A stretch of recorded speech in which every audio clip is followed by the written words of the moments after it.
Alright, so this is definitely going to be one of the most fucked up stories that I've covered on this channel so far, and unfortunately it's coming straight out of my own home state here in Georgia, where it appears like we have, without exaggeration, an actual case of modern-day slave labor happening. So, workers held at gunpoint in modern-day slavery operation in Georgia, feds allege. So this is from Vice News, and somehow the details of this are even worse than the headline was letting on there, but they say, for years, dozens of Mexican and Central American laborers were brought to the United States to work on Georgia farms as modern-day slaves, according to a newly unsealed federal indictment. And the U.S. Attorney's Office believes Operation Blooming Onion, which I guess is what they're calling this, may be one of the country's largest ever human trafficking and visa fraud investigations, a spokesperson told Vice News.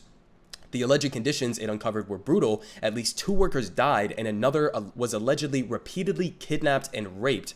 And while migrants toiled in the Georgia fields as contract laborers, some of them dug onions with their bare hands for pennies per bucket, and people threatened them with a gun, and members of the accused human smuggling and labor trafficking operation held onto their passports and documents to keep them from escaping, the indictment alleges. So again, we're not just talking about like cheap exploited labor, which is something that is very regular, a very regular occurrence in the United States, but we're talking about like literally they were confined to these farms. They were not being paid anything remotely reasonable at all, and on top of that, they were being threatened at the point of a gun to work. And again, they took their passports. Okay, so these are obvious glaring crimes, but really just as fucked up as it can possibly get. And they continue here saying that migrant workers were also allegedly charged unlawful fees so they could not afford, and some were illegally forced to do lawn care, construction, and restaurant work, and others were threatened with violence or deportation, according to the indictment. All the while, many of the workers lived in cramped, dirty conditions, sometimes with little to no food or safe water. And workers were even unlawfully sold. This is absolutely fucking ridiculous. Workers were even unlawfully sold and traded to other conspirators within the crime ring, a so-called transnational criminal organization described as Patricio TCO in the indictment that made more than $200 million as part of the scheme. Workers were even unlawfully sold and traded to others. So again, it's not an exaggeration to just call this a modern day slave ring, okay? That is the reality of what this is. Obviously harkens back to in the United States when we had slavery within this country. It never went away in many different ways, right? Even to this day, a lot of our laws that are in place, especially concerning the 14th Amendment within the U.S. Constitution, allow for slave labor within U.S. prisons. So again, not something that we're shy to even here domestically, but also in an international sense, okay? Basically, the entire American consumer economy, which is the bulk of our economy. We're just, good consumers. We don't really produce anything majorly in the United States anymore, but our entire consumer economy is built on cheap goods that are coming largely from overseas production that is massively exploited, and in many cases, even exploited to the degree that you could call it slave labor, okay? We just had an example from this earlier in 2021, and this is a Supreme Court ruling. So again, even though these people were caught with this illegal and unlawful shit that they were doing, even at the highest levels of legality within the United States judicial system, slavery is approved on the international scale. So just as a reminder on what the Supreme Court was doing at this time in June of 2021, Big Chocolate wins its child labor case in Supreme Court. So Big Chocolate, they're talking about Nestle and Cargill, won a long-awaited victory on Thursday in its legal battle over child labor when the U.S. Supreme Court justices ruled 8-1 that Nestle USA and Cargill could not be held responsible for young children forced to pick cocoa beans up to 14 hours a day for little to no pay, thousands of miles from corporate headquarters. So basically, their justification for saying that Nestle and Cargill couldn't be held accountable for profiting off of child slave labor is they said, oh, well, a lot of these decisions that the company was making were made at the corporate headquarters here in the United States, and, the slave labor was happening all the way over in the Ivory Coast, and so therefore we can't hold them accountable. Okay, so again, the U.S. judicial system at the highest level imaginable is protecting U.S. corporations who exploit child slave labor. So again, not something that the United States has historically been, hesitant to be reliant on or hesitant to use. Again, to this day, basically all of our cheap commodities rely on exploited labor. And this is just one example of this happening domestically here in the United States.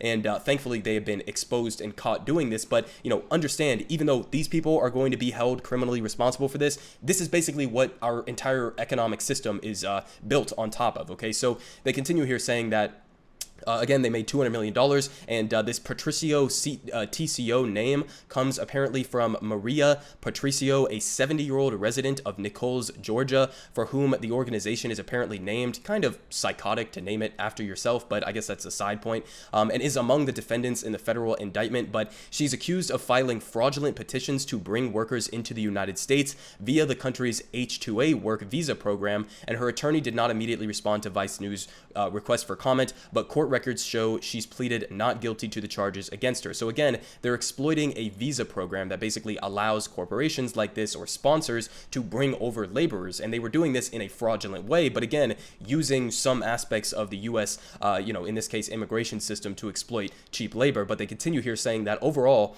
members and associates of the alleged crime group, who were largely residents of Georgia, Florida, and Texas, and citizens of Mexico illegally living in the U.S., are facing charges including mail fraud and mail fraud conspiracy, forced labor and forced labor conspiracy, money laundering conspiracy, and witness tampering, according to the Fed's press release. And they say allegedly the crime ring, and this is just gives you a perspective in terms of the scale of this, because eventually they ended up, releasing 100 migrants who had been living, or 100 or so migrants who had been living under these conditions. But just to give you a perspective in terms of the actual scale of this type of operation, allegedly the crime ring tried to pull a ton of workers into the scheme. Starting in 2015 at the latest, the organization sent multiple false petitions to the government seeking over 71,000 laborers for an agricultural employer. The indictment alleges the U.S. then issued thousands of these visas to foreign nationals. So again, they ended up freeing about 100 or so, okay? They're talking about dozens of people who were freed, thankfully, from these slave labor camps essentially is what they are